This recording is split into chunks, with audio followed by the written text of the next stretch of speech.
क्या आप जानते हैं कि वर्ल्ड लार्जेस्ट स्कॉलरशिप्स कौन से हैं with their maximum acceptance rate?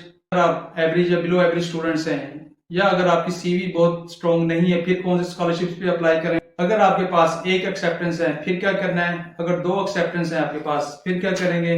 Likewise आपके पास मल्टीपल एक्सेप्टेंस है, आप लकी एनफ है इट मींस, तो फिर आपने क्या करना है? और अगर प्रोफेसर आपके फील्ड का नहीं है, फिर आप क्या करें? इसी तरह आपके पास अगर मेल और फीमेल प्रोफेसर की एक्सेप्टेंस है, फिर आपने क्या करना है? आज की इस वीडियो में ये सारे पॉइंट्स मैं डिस्कस करने जा रहा हूँ, तो वीडियो बहुत इंफॉर्मेटिव है। During the video, I will also share the name of those universities that don't have their application processing fee. Skip मत कीजिएगा। अगर वीडियो पसंद आए तो लाइक और सब्सक्राइब कीजिएगा और क्लिक के बटन को प्रेस कीजिएगा। अब हम चलते हैं वीडियो के मेन कंटेंट्स की तरफ। इसमें मैं आपको बताऊंगा 4 डिफरेंट काइंड ऑफ स्कॉलरशिप्स कौन से हैं। फिर हम डिस्कस करेंगे उनका स्टाइपेंड क्या है, अकोमोडेशन इन कैंपस और ऑफ कैंपस के चार्जेस क्या होते हैं, ड्यूरेशन क्या होगा एमएससी और पीएचडी का, स्कॉलरशिप्स की वैल्यू एंड बेनिफिट्स क्या है, एप्लीकेशन प्रोसेस क्या है, वाई ओनली यूकैस को ही हम प्रेफरेंस क्यों दें, कॉन्टैक्ट इन्फॉर्मेशन, और फिर मिसकंसेप्शंस की बात करेंगे जो कि स्टूडेंट्स के जहन में आती हैं। आइए अब हम लोग बात कर लेते हैं इन चारों स्कॉलरशिप्स का। पीएचडी और मास्टर्स के लिए स्टाइपेंड क्या होगा। तो अगर हम बात कर लें आंसू स्कॉलरशिप्स की, तो इसके लिए पीएचडी का जो स्कॉलरशिप्स की अमाउंट होगी आरएमबीज में, वो 6000 टू 7000 होंगी।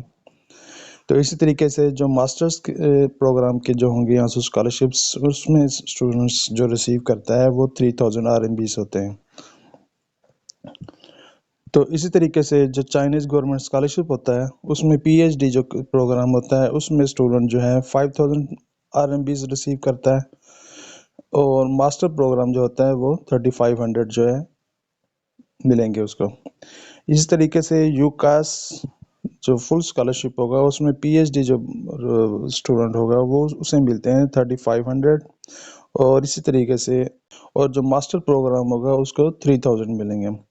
तो यूकास पार्शल जो स्कॉलरशिप्स होते हैं, इसमें आपको जो ट्यूशन फ़ी होती है वो वेव ऑफ होती है, जो कि पीएचडी प्रोग्राम के लिए 40,000 और मास्टर प्रोग्राम के लिए 30,000 होते हैं, वो जस्ट वेव ऑफ होती है। जबकि स्टाइपेंड और अकोमोडेशन जो होती है वो आपको खुद मैनेज करनी पड़ती है। मगर होता ये है कि नॉर्मली मेरा जो एक्सपीरियंस है उसमें आपका जो सुपरवाइज़र है वो आपको अपनी लैब फंडिंग से कुछ ना कुछ इतनी अमाउंट दे रहा होता है कि आपके स्टाइपेंड का और आपके अकोमोडेशन का कुछ ना कुछ वो आपको पे कर देता है। मगर ये उसके लिए मैंडेटरी नहीं होता, वो डिपेंड कर रहा होता है वो सुपरवाइज़र कैसा है, कितना काइंड है आपके ऊपर जो है। लाइकवाइज अगर हम बात करें अकोमोडेशन और अकोमोडेशन सब्सिडी कितनी है, तो इन स्कॉलरशिप्स के लिए मोस्टली जो ऑन कैंपस जो अकोमोडेशन होती है, जो कि एक अच्छी आप कह लें कि हॉस्टल्स और अपार्टमेंट्स ही होते हैं, वो टोटली फ्री होती हैं। हाँ, अगर आप फैमिली के साथ रहना चाह रहे हैं और आप कैंपस में आप कहते हैं नहीं मैंने बाहर प्राइवेट कोई अपार्टमेंट लेना है, तो फिर उस केस में आपको जो पीएचडी प्रोग्राम में होंगे उनको 1000 दिए जाते हैं, और जो मास्टर्स के होंगे प्रोग्राम में उनको नॉट मोर देन 700 आरएमबीज दिए जाते हैं, माँ सिवाय पार्शल स्कॉलरशिप्स के लिए। तो ड्यूरेशन जो होता है वो नॉर्मली तमाम स्कॉलरशिप के लिए पीएचडी का 3 से 4 साल होता है, और जो मास्टर प्रोग्राम होता है वो सारे के सारे चारों स्कॉलरशिप्स में 3 साल के होते हैं। जी अब बात कर लेते हैं वाई ओनली यूकैस। इसकी 3-4 मेन रीजंस हैं। तो फर्स्ट वन रीजन है unique fusion of research education, दूसरे नंबर पे नेशनल वाइड कवरेज है इसका यूकास का, और तीसरे पे वेल डेवलप्ड रिसर्च इंफ्रास्ट्रक्चर, और चौथे नंबर पे strong faculty team. Faculty team का अगर मैं थोड़ा सा आप लोग बताता जाऊं कि यूकास 12,880 सुपरवाइजर्स हैं फॉर पीएचडी एक्सेप्ट। फिर इसके अलावा 73 इनकी नेशनल की लेबॉर्ट्रीज हैं, 191 कैस की लैब्स हैं, और 39 नेशनल इंजीनियरिंग रिसर्च सेंटर्स हैं, लेबॉर्ट्रीज हैं। तो इस वजह से मैं आपको कहूँगा कि ये यूकास जो है ना इज दी बेस्ट। इसके अलावा अगर हम इसके ग्लोबल रैंक की बात करें, अकॉर्डिंग टू नेचर इंडेक्स 2023 के मुताबिक ये 5th नंबर पे है। इसी तरीके से जो ESA डाटा है वो शो करता है 2023 का कि ये ग्लोबली 24 नंबर पे यूकास है। According to the Center for World University Ranking CWUR के मुताबिक ये इस वक्त 63 पोजीशन पे है। यूकास इज दी बेस्ट कि आप जहाँ पे अपनी हायर एजुकेशन को इम्प्रूव कर सकते हैं।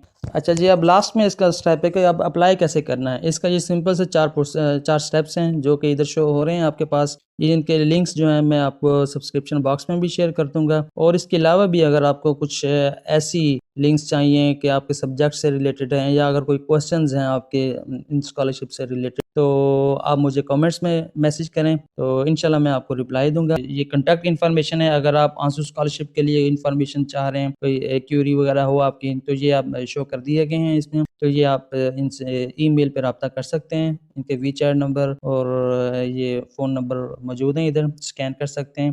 तो ये इनकी ऑफिशियल इन्फॉर्मेशन जहाँ पे आप या इनसे कांटेक्ट कर लें अगर कोई भी आपको क्यूरी हो आप स्कॉलरशिप के लिए। ये तो थी आज की वीडियो।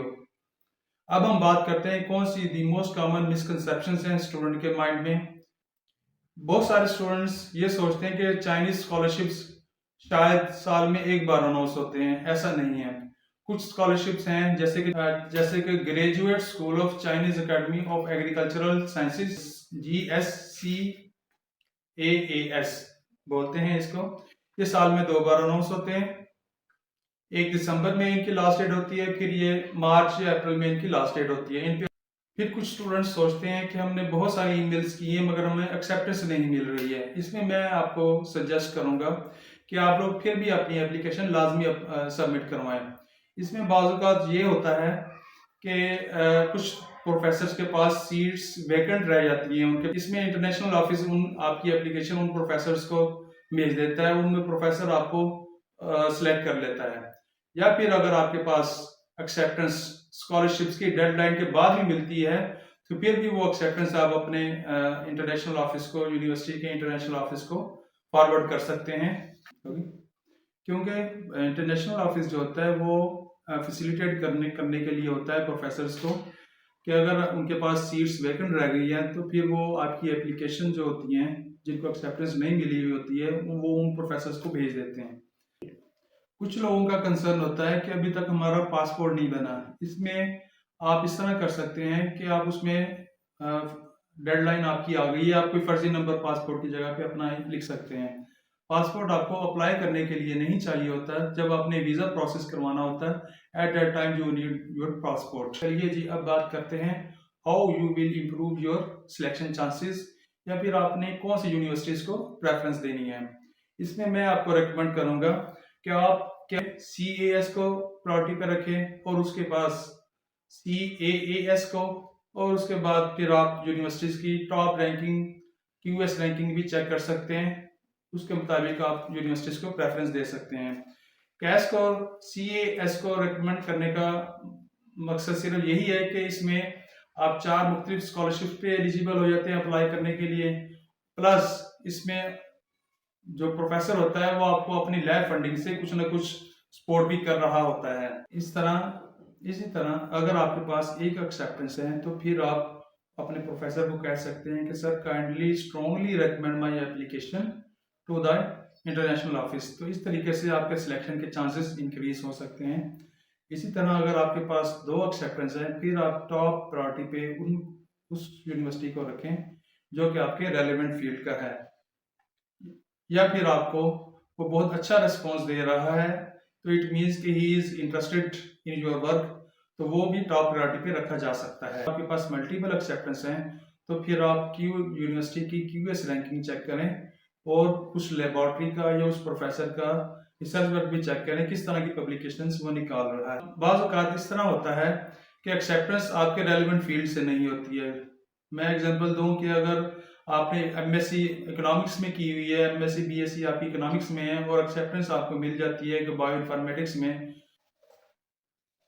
सजेस्ट करूंगा तो फिर भी आप ज्वाइन लाजमी करें, क्योंकि बाज़ औक़ात ये होता है कि आप उधर जाके भी इंटरनेशनल ऑफिस को रिक्वेस्ट कर सकते हैं और आपका सब्जेक्ट चेंज हो जाता है। जी दोस्तों, ये तो थी आज की वीडियो। अगर आपके कोई भी कमेंट्स हैं, सजेशंस हैं, आप कमेंट्स बॉक्स में दे सकते हैं।